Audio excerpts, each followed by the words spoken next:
제6장. 이스라엘 자손이 또 여호와의 목전에 악을 행하였으므로 여호와께서 7년 동안 그들을 미디안의 손에 넘겨주시니 미디안의 손이 이스라엘을 이긴지라. 이스라엘 자손이 미디안으로 말미암아 산에서 웅덩이와 굴과 산성을 자기들을 위하여 만들었으며, 이스라엘이 파종한 때면 미디안과 아말렉과 동방 사람들이 치러 올라와서 진을 치고 가사에 이르도록 토지 소산을 멸하여 이스라엘 가운데에 먹을 것을 남겨두지 아니하며 양이나 소나 나귀도 남기지 아니하니, 이는 그들이 그들의 짐승과 장막을 가지고 올라와 메뚜기 떼같이 많이 들어오니 그 사람과 낙타가 무수함이라. 그들이 그 땅에 들어와 멸하려 하니 이스라엘이 미디안으로 말미암아 궁핍함이 심한지라. 이에 이스라엘 자손이 여호와께 부르짖었더라. 이스라엘 자손이 미디안으로 말미암아 여호와께 부르짖었으므로 여호와께서 이스라엘 자손에게 한 선지자를 보내시니 그가 그들에게 이르되, 여호와께서 이같이 말씀하시기를, 이스라엘의 하나님, 내가 너희를 애굽에서 인도하여 내며 너희를 그 종되었던 집에서 나오게 하여 애굽 사람의 손과 너희를 학대하는 모든 자의 손에서 너희를 건져내고 그들을 너희 앞에서 쫓아내고 그 땅을 너희에게 주었으며, 내가 또 너희에게 이르기를, 나는 너희의 하나님 여호와이니 너희가 거주하는 아모리 사람의 땅의 신들을 두려워하지 말라 하였으나 너희가 내 목소리를 듣지 아니하였느니라 하셨다 하니라. 여호와의 사자가 아비에셀 사람 요아스에게 속한 오브라에 이르러 상수리 나무 아래에 앉으니라. 마침 요아스의 아들 기드온이 미디안 사람에게 알리지 아니하려 하여 밀을 포도주 틀에서 타작하더니 여호와의 사자가 기드온에게 나타나 이르되, 큰 용사여, 여호와께서 너와 함께 계시도다. 나의 주여, 여호와께서 우리와 함께 계시면 어찌하여 이 모든 일이 우리에게 일어났나이까? 또 우리 조상들이 일찍이 우리에게 이르기를, 여호와께서 우리를 애굽에서 올라오게 하신 것이 아니냐 한 그 모든 이적이 어디 있나이까? 이제 여호와께서 우리를 버리사 미디안의 손에 우리를 넘겨주셨나이다. 너는 가서 이 너의 힘으로 이스라엘을 미디안의 손에서 구원하라. 내가 너를 보낸 것이 아니냐. 드보라가 40년 동안 사사로 있을 때 이스라엘은 태평을 누렸습니다. 그러나 이스라엘 자손은 또다시 여호와의 목전에 악을 행하였습니다. 1절에 이스라엘 자손이 또 여호와의 목전에 악을 행하였으므로 여호와께서 7년 동안 그들을 미디안의 손에 넘겨주시니, 사사시대에 들어와서만 벌써 세 번째입니다. 위기 때만 여호와께 돌아왔다가 평안해지면 다시 악을 행하는 이 행태가 세 번째 반복되고 있습니다. 이에 여호와께서 미디안의 손에 이스라엘이 7년 동안 괴롭힘을 당하게 하십니다. 미디안은 사막 지역에서 활동하는 유목민입니다. 2절에 미디안의 손이 이스라엘을 이긴지라. 이스라엘 자손이 미디안으로 말미암아 산에서 웅덩이와 굴과 산성을 자기들을 위하여 만들었으며, 유목민들이 항상 이스라엘을 괴롭힌 것은 아닙니다. 유목민들은 정착 생활을 하지 않아서 평소에는 광야나 사막 지역에 머물다가 추수할 때가 되면 몰려와서 곡식과 토지 소산을 약탈해 갑니다. 3, 4절에 이스라엘이 파종한 때면 미디안과 아말렉과 동방 사람들이 치러 올라와서 진을 치고 가사에 이르도록 토지 소산을 멸하여 이스라엘 가운데 먹을 것을 남겨두지 아니하며 양이나 소나 나귀도 남기지 아니하니, 이제 이스라엘은 입에 풀칠할 것도 그럴 양식조차 모자라는 궁핍을 경험합니다. 그 폐해의 심각성이 어떤지 5절에 나옵니다. 이는 그들이 그들의 짐승과 장막을 가지고 올라와 메뚜기 떼같이 많이 들어오니 그 사람과 낙타가 무수함이라. 그들이 그 땅에 들어와 멸하려 하니, 이스라엘은 비참했습니다. 식생활은 물론이고 주거 생활까지도 비참합니다. 2절에 이스라엘 자손이 산에서 웅덩이와 굴과 산성을 만들었다고 합니다. 이스라엘은 편한 주거 환경이 아니라 지하 땅굴이나 동굴이나 산성에 거할 수밖에 없었습니다. 땅굴 파는 두더지 같은 삶입니다. 이 모습은 우리는 어떤가 돌아보게 합니다. 그리스도인들이 하나님 나라의 거룩한 모습을 찬란하게 드러내지 못한 채로 초라한 모습의 삶을 사는 것은 아닌가 질문하게 합니다. 물론 경제적으로 초라한 모습은 아닙니다. 도덕적으로, 정신적으로, 영적으로 초라한 모습을 의미합니다. 믿지 않는 사람들에게 눌려서 사는 모습입니다. 도덕적으로 건전하게 행동하고 정신적으로 당당하게 살면서 비그리스도인들 앞에서 떳떳한 자세를 취하지 못하고 비굴하게 사는 것입니다. 세상에 맞서 담대하게 싸우기보다는 그리스도인들끼리 모여 산이나 굴을 파고 동굴에 갇혀 사는 그런 모습을 보여서는 안 됩니다. 교회의 정의처럼 겉으로는 거룩한 성도들의 무리라고 하지만 밖에서 볼 때 영적 빈민굴이나 다를 바가 없다면 심각한 문제라고 본문은 말씀하고 있습니다. 메뚜기같이 많은 적 앞에 이스라엘 자손들은 여호와께 부르짖지 않을 수 없었습니다. 6절에서 7절입니다. 이스라엘이 미디안으로 말미암아 궁핍함이 심한지라 이에 이스라엘 자손이 여호와께 부르짖었더라. 이스라엘 자손이 미디안으로 말미암아 여호와께 부르짖었으므로, 부르짖었다는 표현이 2번이나 나옵니다. 궁핍함이 심해서 전보다 더 회개했는지 모릅니다. 애처롭습니다. 여호와의 반응입니다. 8절 상반절에 여호와께서 이스라엘 자손에게 한 선지자를 보내시니 구원자인 사사가 아니라 선지자를 보내셨습니다. 시스라의 철병거 900대의 위력 앞에 부르짖을 때는 여선지자 드보라를 보내셨습니다. 그렇다면 남자 선지자는 드보라보다 더 큰 일을 하지 않을지 기대가 됩니다. 그런데 이 선지자는 이름 없는 무명의 선지자입니다. 그 임무도 드보라와는 정반대입니다. 이스라엘을 구원하지 않고 오히려 신랄하게 비판합니다. 비난의 내용은 이렇습니다. 여호와 하나님을 믿고 아모리 사람의 땅의 신들을 두려워하지 말라고 하였는데 이스라엘이 목소리를 청종하지 아니하였다는 것입니다. 그런데 여호와께서는 다짜고짜 이스라엘을 비난하지 않으십니다. 먼저 하나님께서 얼마나 이스라엘 백성들에게 그동안 큰 은혜를 베푸셨는지를 지적하십니다. 8, 9절에 보면 여호와께서는 이스라엘을 애굽 땅과 이방 세력의 종노릇한 데서 해방시키셨습니다. 또 그분은 가나안 땅에 거하던 원주민들을 쫓아내시고 그 땅을 이스라엘에게 선물로 주셨습니다. 무엇 때문에 이스라엘에게 이 같은 특권을 베푸셨을까요? 편애 때문이 아닙니다. 오직 이스라엘이 여호와만을 섬기며 그분의 목소리를 청종하도록 해서 여호와의 이름을 드높이려는 목적이 있었습니다. 이스라엘을 통해서 여호와의 이름이 만방에 알려지도록 하려는 것이 목적이었습니다. 하나님의 선교에 쓰임받는 것입니다.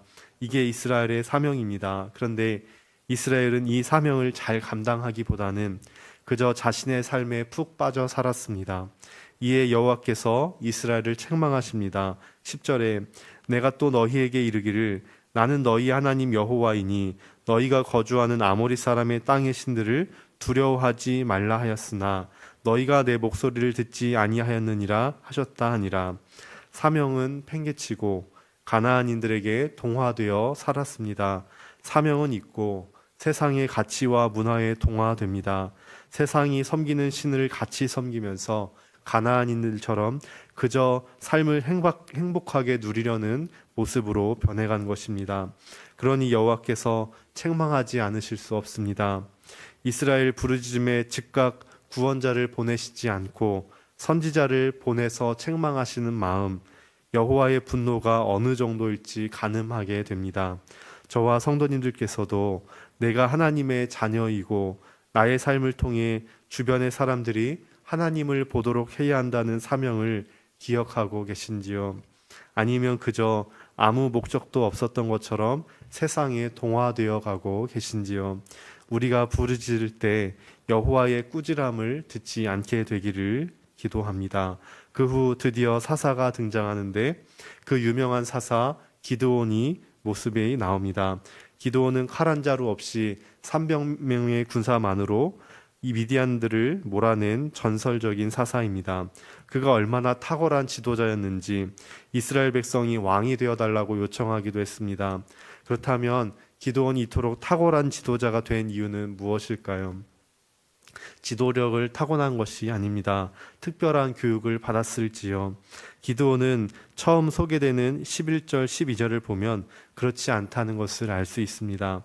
11절 12절에 여호와의 사자가 아비에셀 사람 요아스에게 속한 오브라에 이르러 상수리 나무 아래에 앉은지라. 마침 요아스의 아들 기드온이 미디안 사람에게 알리지 아니하려 하여 밀을 포도주 틀에서 타작하더니 여호와의 사자가 기드온에게 나타나 이르되 큰 용사여 여호와께서 너와 함께 계시도다 하매. 기드온의 첫 모습은 밀을 포도주 틀에서 타작하는 모습입니다. 미디안 사람에게 들키지 않으려고 포도주 틀에서 타작합니다. 밀을 타작하는 것을 알면 미디안 사람들이 와서 가만히 놔둘 리가 없기 때문입니다. 그래서 숨어서 하는 겁니다. 포도주 틀은 그리 크지 않기 때문에 숨겨 놓을 수 있습니다. 바위를 둥글게 깎아서 만든 여물통처럼 생긴 돌통입니다. 그래서 기드온이 포도주 틀에서 타작한 밀이 얼마 되지 않을 겁니다. 구멍과 굴과 산성에 거하는 백성들과 또 사사로 부름받은 사람이 다를 바가 없어 보입니다. 얼마 안 되는 밀이나 포도주 틀에서 숨죽여 타작하는 평범한 인물이 기드온입니다. 오히려 그 모습은 초라하기 그지없습니다. 이런 기드온이 전설적인 사사가 된 이유가 어디에 있을지요? 그것은 기드온이 하나님의 소명을 받은 데 있습니다. 하나님이 자신을 불렀고 특정한 목적을 위해서 보내셨다는 강한 의식을 가진 이후부터 변하게 되었습니다. 지금 초라한 모습이라고 낭망하실 필요가 없습니다. 기드온처럼 초라한 모습으로 무대에 등장하더라도 낙심할 필요가 없습니다. 하나님으로부터 강한 소명감을 받는다면 저와 성도님들의 삶도 달라질 수 있습니다. 여호와의 사자는 먼저 기드온을 큰 용사여라고 부릅니다. 그리고는 여호와께서 너와 함께 계시도다라고 축복합니다. 이 축복은 이스라엘의 위대한 지도자들에게나 했던 그런 축복입니다. 그래서 이 말씀이 기드온 개인에게는 큰 영광입니다. 그런데 기드온은 이런 축복에 만족하지 않습니다. 오랜 박해를 겪으며 하나님의 통치에 대한 불신이 생겼는지 모릅니다. 그래서 하나님께 항의합니다. 13절 상반절에 기드온이 그에게 대답하되 오 나의 주여 여호와께서 우리와 함께 계시면 어찌하여 이 모든 일이 우리에게 일어났나이까. 미디안에 의해서 7년 동안 압제를 당해 먹을 양식마저 빼앗기고 이 산속에서 굴속 생활을 하고 있는데 어떻게 하나님께서 함께 하신다고 말할 수 있느냐라고 항의합니다. 한 걸음 더 나아갑니다. 조상들이 늘 이야기하던 그 출애굽 당시의 기적이 어디 있느냐라고 묻습니다. 13절 중간에 또 우리 조상들이 일찍이 우리에게 이르기를 여호와께서 우리를 애굽에서 올라오게 하신 것이 아니냐 한 그 모든 이적이 어디 있나이까. 과거에 대단한 이적을 베푸셨다지만 지금 현실에서 하나님은 보이지 않습니다. 조상들과 함께 하셨는지 모르겠지만 여호와 하나님은 기드온 세대와는 아무 상관이 없는 것 아니냐라고 말하고 있습니다. 그것은 분명 여호와께서 우리를 버리신 증거가 아니냐라고 그렇게 말하고 있는 것입니다. 그런데 하나님의 반응이 흥미롭습니다. 이론적으로 대답하지 않고 명령을 하십니다. 14절에 여호와께서 그를 향하여 이르시되 너는 가서 이 너의 힘으로 이스라엘을 미디안의 손에서 구원하라. 내가 너를 보낸 것이 아니냐 하시니라. 지금 시급한 일은 탁상 공론을 벌이는 것이 아니라 가는 것입니다. 실제로 이스라엘을 미디안의 손에서 구원하는 것이 급합니다. 이에 하나님께서 기드온에게 가라고 명령하십니다. 어쩌면 저와 성도님들께서도 기드온의 질문을 품고 성경에서 답을 찾고자 성경 공부나 교회 생활만 열심히 하고 계실지도 모르겠습니다. 성경에서는 이렇게 많은 기적이 있었는데 지금 이 세대에는, 지금 내 삶에는 하나님께서 살아계신 것이 맞습니까? 우리를 버리신 것이 아닙니까? 하는 질문을 품을 수 있습니다.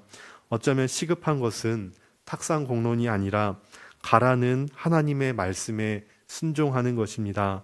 성경 공부만으로 만족하여 실제로 움직이지 않는 것이 아니라 머리로 하나님을 이해해 보려고 할 뿐 손과 발로 움직이지 않고 있는 것이 아니라 가는 것입니다. 하나님은 저와 성도님들께 가라고 하십니다. 가서 이 대한민국을, 이 가정을, 우리 직장을, 우리 공동체를 구원하라 하십니다. 구체적으로 하나님의 음성을 듣지 못했다 하더라도 우리는 확고한 믿음이 필요합니다. 하나님께서 나를 부르셨다는 소명입니다. 하나님께서 기드온에게 확신을 심어주시며 하신 말씀, 내가 너를 보낸 것이 아니냐를 우리에게도 말씀하십니다. 기드온은 학벌이 좋거나 재능이 뛰어나거나 지혜가 많은 것이 아니었습니다. 한국 교회에 필요한 사람은 이런 사람들이 아닙니다. 학벌과 재능과 지혜를 자신만을 위해 쓰면 소용이 없습니다. 하나님의 소명을 받아서 자신이 받은 것을 남을 위해 사용하며 가는 자들이 필요합니다. 성도님들, 하나님께서 가라고 하시는 명령을 듣고 계시는지요? 아니면 스스로를 그럭저럭 살다가 가는 존재일 뿐이라고 그렇게 여기시는지요? 하나님이 나를 보내셨다는 강한 소명감이 오늘 저와 성도님들께서 숨쉬고 가는 이유가 되시기를 축복합니다. 기도하겠습니다. 하나님 아버지, 우리도 미디안의 위세에 눌려 땅에 굴을 파고 숨어 지냈던 그런 이스라엘 백성들처럼 세상 가운데 당당하게 맞서 싸우지 않고 우리가 믿는 바를 삶으로 드러내는데 위축되어서 우리끼리 모여서 빈민구를 만들고 있지 않도록 하나님 은혜를 더하여 주시옵소서. 이제 우리가 탁상 공론이 아니라 우리의 삶의 현장으로 가라라고 명령하시는 하나님의 음성 앞에 소명감을 가지고 나아가서 하나님을 위해 살아갈 수 있는 그런 백성들이 될 수 있도록 인도하여 주시옵소서. 감사하며 예수님의 이름으로 기도합니다. 아멘.